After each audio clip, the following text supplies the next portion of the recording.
وزارت بهداشت و حفظ اجتماعی اهالی به طبیبان دستور داده است که همکاری با شرکت‌های داروفروشی را قطع کنند. طبیبان تاجیک روزی 8 ایون در صحبت با رادیو آزادی گفتند که طبق دستور سر از ماه ایون من بعد آنها حق بستن قرارداد انفرادی با شرکت‌های داروفروشی را ندارند و نباید محصولات شرکت خاصی را به بیماران تبلیغ کنند. مقامات تاجیکستان میگویند این دلیل که دکتر با تشویق داروی یک شرکت خارجی منفعت دار می شود به فایده بیمار نیست، زیرا طبیب برای دریافت مبلغ منفعت خود را بالاتر از فایده بیمار میگذارد. شرکت های خارجی که اجازه فعالیت در تاجیکستان را دارند در برابر نهادهای رسمی همچنین با طبیبان شرطنامه های انفرادی میبندند و آنها را فروشنده و تبلیغگری محصولات خود میکنند. پزشکان دو نسخه داروخط نوشته، یکی را به بیمار و دیگری را همچون سندی ثابت کننده فروش محصولات به شرکت پیشنهاد میکنند. صادرکنندگان اصلی داروواری به تاجیکستان روسیه، هندوستان، جمهوری بلاروس، اوکراین، پاکستان و چین است. تاجیکستان شرکت‌های بزرگ استحصال داروواری ندارد.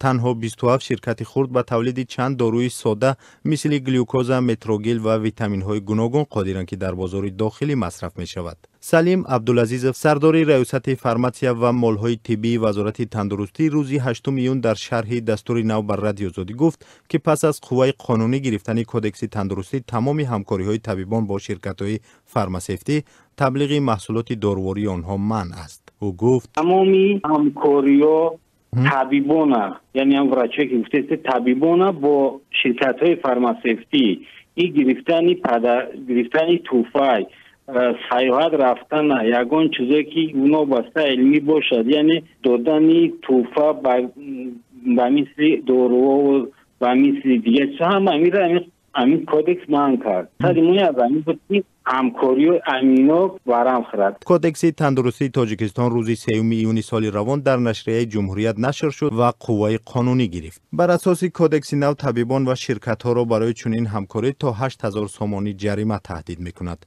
در صورت زیان دیدن مشتری از داروی تبلیغ شده از 2 تا 5 سال زندان نیز پیش بینی شده است. نمایندگان شرکت‌های داروفروشی در تاجیکستان حاضر نشدند در رابطه با این مقررات نو صحبت کنند.